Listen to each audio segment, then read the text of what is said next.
100円ください。お金いるの? Oke, selamat datang kembali di channel Shiro 101. Saya doakan semoga kalian selalu dalam keadaan sehat. Di video kali ini seperti biasa kita akan ngelanjutin pembahasan dari light novel Mahoka. Dan sekarang akhirnya kita udah nyampe juga ke pembahasan volume 23 Arc Isolation, yang mana Arc Isolation ini adalah salah satu arc yang mungkin sebagian dari kalian udah nunggu-nunggu sedari dulu buat dibahas ya. Nah, tapi sebelum kita masuk ke inti pembahasan dari volume 23 ini, kita akan sedikit nge-review ulang dulu tentang apa-apa aja yang udah terjadi di video kemarin supaya ingatan kalian bisa lebih fresh lagi.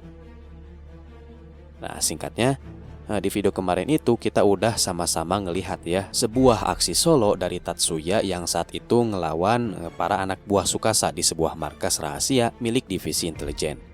Dan seperti yang udah kita tahu, alasan kenapa Tatsuya nyerang markas rahasia milik divisi intelijen itu karena Tatsuya ini diperintahin langsung gitu ya oleh Yotsubamaya untuk membebaskan para tentara USNA yang ditahan oleh Toyama Tsukasa beberapa waktu yang lalu.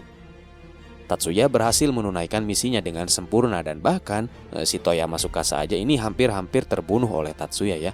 Untungnya si Tsukasa ini berhasil diselamatin oleh Katsuto atas permintaan dari bapaknya Tsukasa. Jadi si Tsukasa ini nggak jadi mati ya. Nah, adapun untuk nasib Tatsuya pasca kejadian penyerangan ini, meskipun Tatsuya ini udah ngelakuin tindakan yang berani karena udah nyerang markas rahasia milik divisi intelijen, Tatsuya sama sekali gak akan dituntut atau menerima konsekuensi apapun dari tindakannya tersebut secara hukum. Karena ya Tatsuya ini kan udah dengan sempurna gitu menghapus seluruh data yang berkaitan dengan dirinya pada saat proses penyerangan terjadi. Selain itu, kemungkinan besar klien Yotsuba juga akan mengurus sisanya lah ya. Jadi kesimpulannya udah gak ada yang harus Tatsuya khawatirin lagi. Seharusnya ya. Tapi takdir berkata lain. Oke, mungkin segitu aja dulu untuk rangkuman video kemarin. Dan tanpa banyak bicara lagi, sekarang kita akan langsung masuk aja ke inti pembahasan dari volume 23 part yang ke-1. Sekitar beberapa hari setelah insiden penyerangan yang dilakukan oleh Tatsuya, bertepatan dengan hari-hari akhir di bulan April tahun 2097, beberapa elit militer yang merupakan pejabat-pejabat penting dari divisi intelijen pasukan pertahanan Jepang mengadakan sebuah rapat darurat untuk membahas tentang insiden penyerangan yang dilakukan oleh Tatsuya tersebut. Rapat ini langsung digelar setelah Toyama Tsukasa memberikan laporan perihal insiden ini kepada salah satu atasannya yang merupakan seorang pejabat tinggi di dalam divisi intelijen. Nah, atasannya si Toyama Tsukasa ini namanya Inukai. Inukai menduduki jabatan sebagai direktur atau pimpinan dari sebuah divisi yang mengurus berbagai permasalahan khusus atau sering disebut juga sebagai Director of Division for Special Issue. Nah, Division for Special Issue ini merupakan salah satu dari 13 divisi yang ada di tubuh divisi intelijen, yang mana setiap divisi dari ke-13 divisi tersebut memiliki peran yang berbeda antara satu dengan yang lainnya. Oke, singkat cerita, ketika rapat dimulai, Inukai ini langsung to the point gitu ya, membahas tentang insiden penyerangan yang dilakukan oleh Tatsuya tadi. Berdasarkan laporan yang ia terima dari si Tsukasa, Inukai sudah sangat yakin gitu bahwa identitas dari pelaku penyerangan markas rahasia ini adalah si Tatsuya dari klan Yotsuba. Nah, oleh karena itu, Inukai ngadain rapat rahasia ini dengan maksud untuk meminta pendapat para pejabat tinggi yang lain tentang tindakan apa sih yang harus mereka ambil terhadap Tatsuya. Nah, rata-rata para pejabat tinggi yang hadir di rapat itu semuanya hampir selaras gitu ya ngusulin agar divisi intelijen harus sesegera mungkin ngelenyapin Tatsuya. Tapi Inukai ini langsung sigap gitu ngelarang usulan tersebut karena Inukai ini sangat tertarik untuk memiliki kekuatan tempur Tatsuya yang ternyata jauh lebih unggul daripada kekuatan tempur milik klan Toyama. Nah, gak lama setelah itu, salah seorang pejabat tinggi yang lain dari divisi intelijen yang bernama Onda ikut memberikan komentar perihal kemampuan tempur Tatsuya. Di sini, Onda ngebeberin sebuah informasi yang membuat semua partisipan rapat tercengang. Onda mengatakan dengan jelas bahwa dia ini percaya bahwa si Tatsuya ini adalah sosok penyihir strategis yang telah menyebabkan terjadinya peristiwa Scorch Halloween.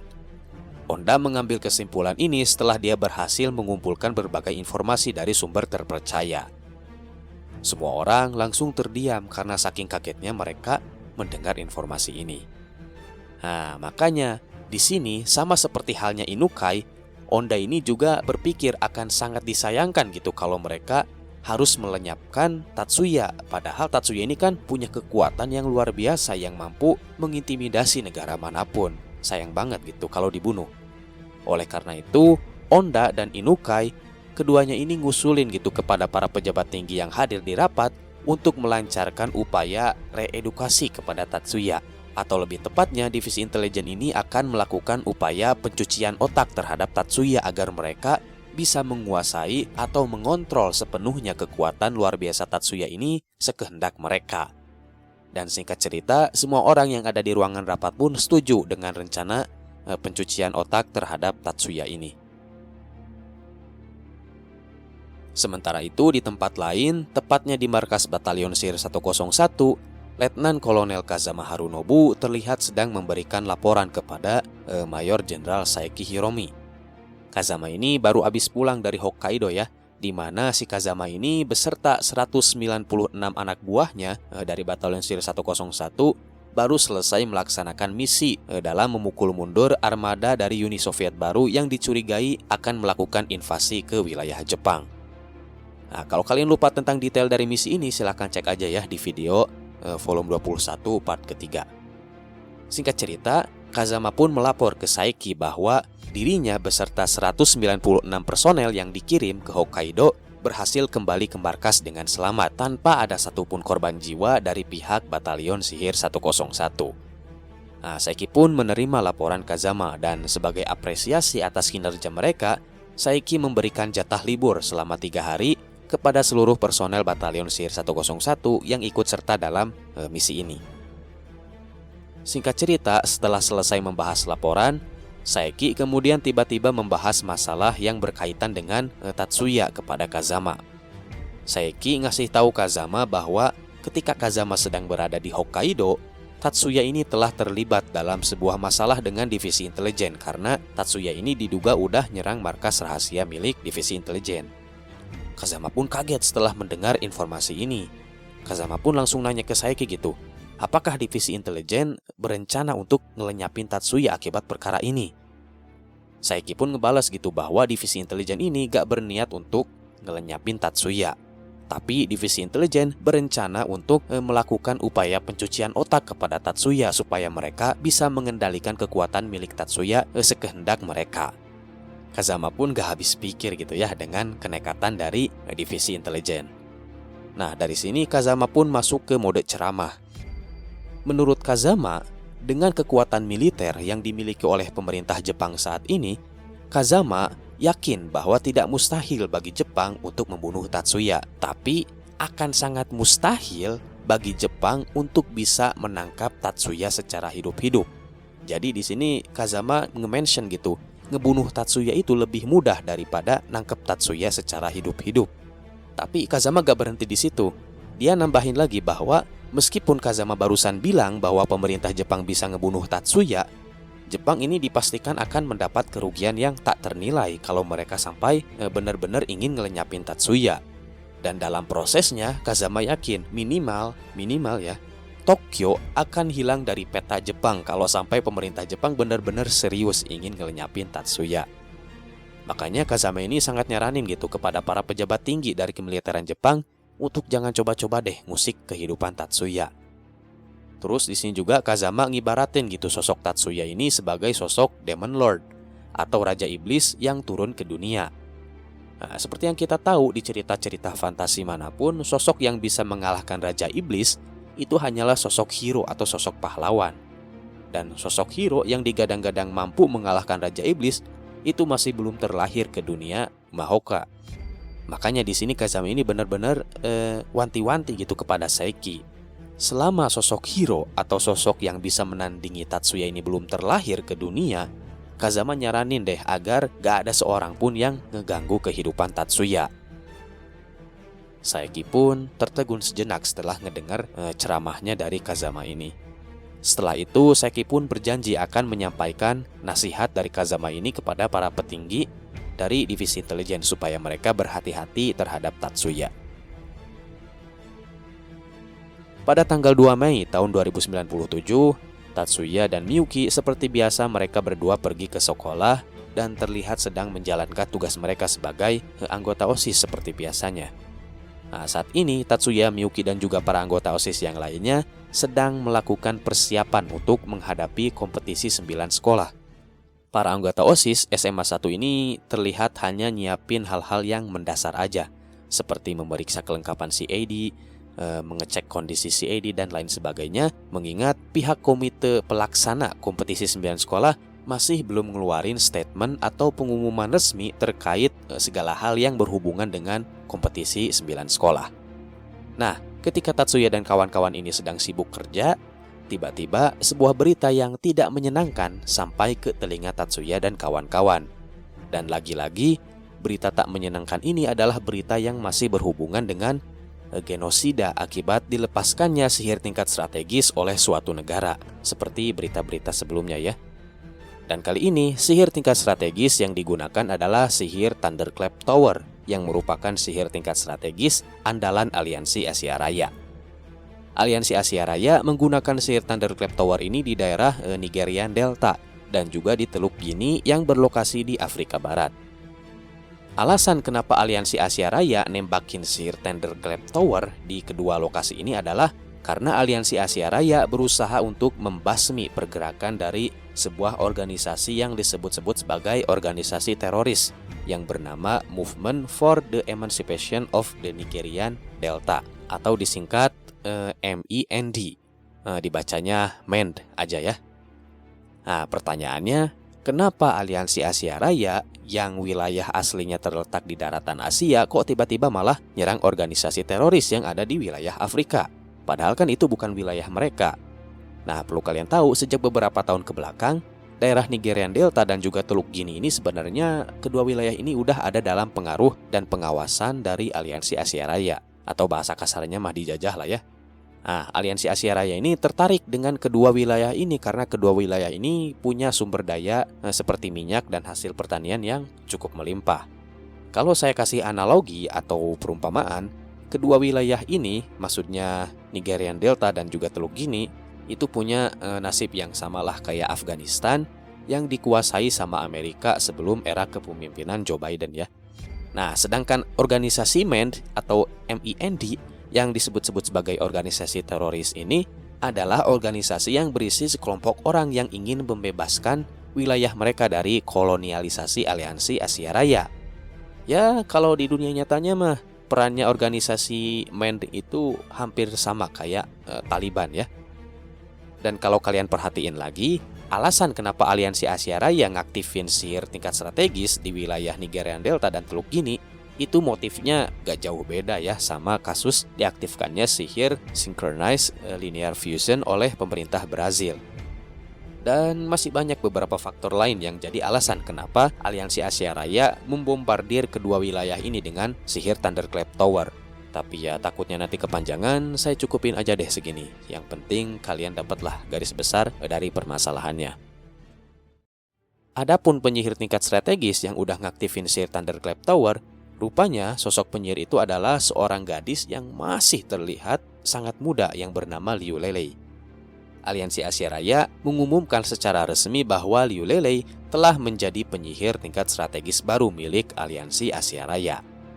Nah, dengan diumumkannya Liu Lelei sebagai penyihir tingkat strategis baru milik Aliansi Asia Raya, berarti secara enggak langsung peresmian Liu Lelei ini udah menjadi bentuk konfirmasi gitu ya dari pihak Aliansi Asia Raya bahwa Liu Yunde yang merupakan penyihir tingkat strategis sebelumnya milik Aliansi Asia Raya benar-benar telah terbunuh dalam peristiwa Scourge Halloween. Karena ya selama ini Aliansi Asia Raya mereka ini terus-menerus gak mau mengakui kematian dari Liu Yunde. Ya pastinya alasan kenapa Aliansi Asia Raya gak mau mengkonfirmasi atau gak mau mengakui kematian Liu Yunde tentunya masih gak jauh dari faktor politik. Nah, kembali ke cerita, untuk korban sendiri, korban meninggal akibat dari aktivasi sihir Thunderclap Tower ini diperkirakan sekitar 3.000 orang lebih, termasuk dengan para gerilyawan dari organisasi MEND dan juga warga sipil yang tak bersalah. Nah, akibat dari peristiwa ini, sentimen masyarakat terhadap penyihir pun jadi semakin parah gitu ya. Ya gimana nggak parah, toh baru aja kemarin Brazil ngebantai para gerilyawan pakai sihir synchronized linear fusion. Sekarang Aliansi Asia Raya malah ikut-ikutan juga gitu pakai sihir Thunderclap Tower.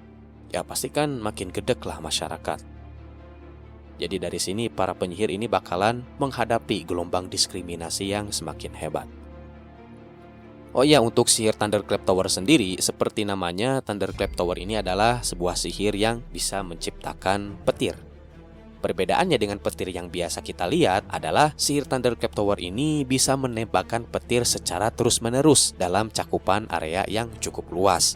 Jadi maksudnya gini, petir yang dihasilin sama sihir Thunderclap Tower ini bisa nembakin petir secara terus-menerus dalam interval atau jeda yang sangat singkat. Jadi kan kalau petir yang biasa kita lihat di kehidupan sehari-hari itu paling cuma sekali gitu, jeder. Nah, kalau Thunderclap Tower ini mungkin bunyinya jadi gini gitu ya. Jeder, jeder, jeder. Jadi secara terus-menerus, intervalnya sangat singkat. Nah, tapi saya masih belum tahu gitu ya berapa lama jeda antara tembakan petir yang satu ke petir yang lain.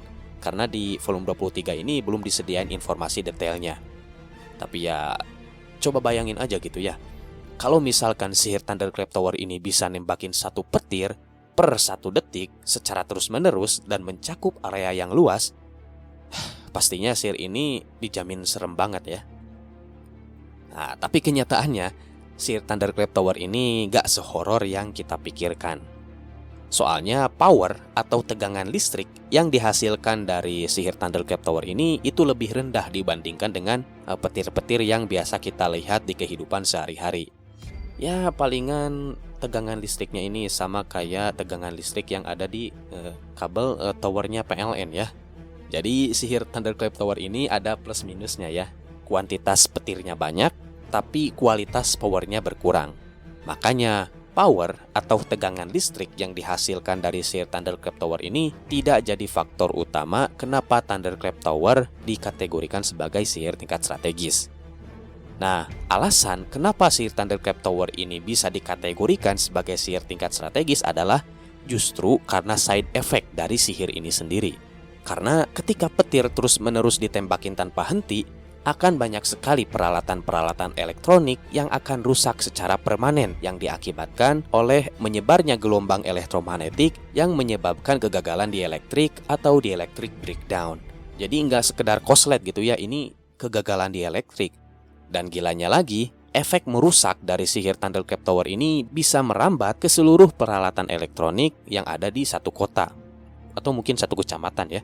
Makanya sihir ini dikategorikan sebagai sihir tingkat strategis karena dari side effect-nya ini. Ya bayangin aja gitu, jangankan di dunia Mahoka, di timeline kita aja di dunia kita ini, kalau sampai peralatan elektronik ini tiba-tiba mati total dalam skala yang luas, tentunya akan terjadi kekacauan di mana-mana. Dan parahnya lagi, kalau kasusnya ini ada di rumah sakit atau di medan perang, pasien-pasien dan juga para tentara-tentara yang terluka, yang sangat bergantung pada peralatan kesehatan berbasis elektronik, nyawa mereka ini pasti bakalan tamat kalau sampai peralatan-peralatan penunjang kesehatan mereka ini rusak gitu.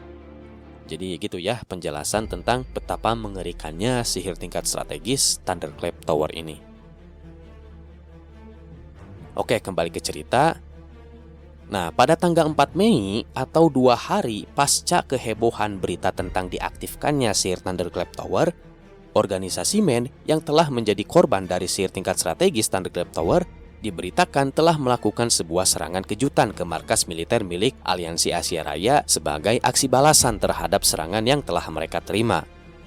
Diketahui, rupanya organisasi MAN telah menggunakan sihir Active Air Mine pada aksi serangan kejutan tersebut.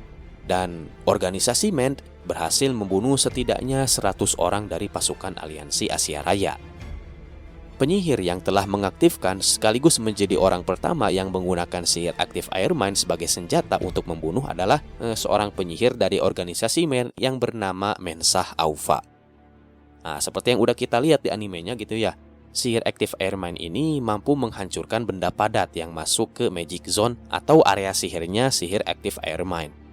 Bahkan kata Miyuki, batu sekalipun bisa hancur berantakan karena efek dari gelombang getar yang dihasilkan oleh sihir Active Air Mine. Jadi kalau batu aja bisa hancur berkeping-keping, apalagi tubuh manusia gitu ya. Bisa-bisa tulang sama dagingnya bakalan jadi bubur gitu. Nah, selain itu, menurut Tatsuya, kekuatan penghancur dari sihir Active Air Mine itu nggak punya batasan. Jadi semakin kuat kekuatan interferensi seorang penyihir atau semakin besar kapasitas sihir yang dimiliki oleh seorang penyihir, maka semakin besar pula daya hancur yang dimiliki oleh sihir Active Air Mine. Nah, gara-gara tragedi ini, seluruh dunia terutama warga Jepang langsung pada geger. Akibatnya banyak reporter-reporter yang berbondong-bondong gitu mendatangi instansi-instansi sihir di Jepang seperti Universitas Sihir dan juga Asosiasi Sihir untuk meminta keterangan perihal kejadian ini. Ya, karena sosok yang menciptakan sihir Active Air Mine ini adalah seorang murid SMA Sihir Jepang yang tak lain adalah Tatsuya. Ya, yang namanya reporter ya mau di dunia fiksi ataupun di dunia nyata, pasti ada gitu reporter yang bekerja untuk media yang tujuannya itu hanya mencari rating dan sensasi aja. Contohnya di kasus sihir Active Air Mine ini, rata-rata para reporter ini banyak mengajukan pertanyaan yang seolah-olah menuduh bahwa Active Air Mine ini adalah sihir yang sengaja gitu dibuat untuk menjadi senjata pembunuh. Nah, meskipun pihak Universitas Sihir membantah bahwa sihir Active Air Mine ini tidak diciptakan untuk dijadikan senjata, tapi pihak universitas sendiri sama sekali gak bisa mengelak gitu dari tuduhan bahwa sihir Active Air Mine ini udah digunain gitu oleh organisasi MEND sebagai senjata pembunuh. Mereka gak bisa ngelak. Nah, akibat dari kasus ini pastinya akan banyak dong orang-orang yang berpikiran bahwa Tatsuya ini selaku pencetus sihir Active Air Mine adalah seorang penyihir yang telah menciptakan sihir yang tidak berperi kemanusiaan. Drama ini masih berlanjut lagi. 6 hari setelah kejadian penggunaan sihir Active Air Mine, datang lagi sebuah berita yang gak mengenakan dari pihak komite pelaksana kompetisi 9 sekolah. Berita gak mengenakan ini berisi tentang pemberitahuan bahwa kompetisi 9 sekolah akan ditunda, bahkan berpotensi dibatalkan. Dan anehnya, pihak komite 9 sekolah ini sama sekali gak memberikan alasan yang jelas gitu kenapa kompetisi 9 sekolah ini harus sampai ditunda gitu, gak ngasih alasan apapun. Nah, akibat dari keteledoran dari komite penyelenggara 9 sekolah inilah, para murid SMA Sihir di seluruh Jepang menyangka bahwa kompetisi 9 sekolah ditunda akibat kasus sihir Active Air Mine. Jadi pada nyangkanya gitu. Sontak dong para murid SMA Sihir di seluruh Jepang mulai dari SMA 1 sampai SMA 9 semuanya nyalahin Tatsuya. Apalagi murid-murid dari SMA 3 ya. Wah, mereka ini sampai caci maki Tatsuya gitulah. Soalnya kan para murid SMA 3 ini punya dendam kesumat gitu sama Tatsuya. Karena ya gara-gara Tatsuya inilah SMA 3 ini jadi kalah melulu di kompetisi 9 sekolah.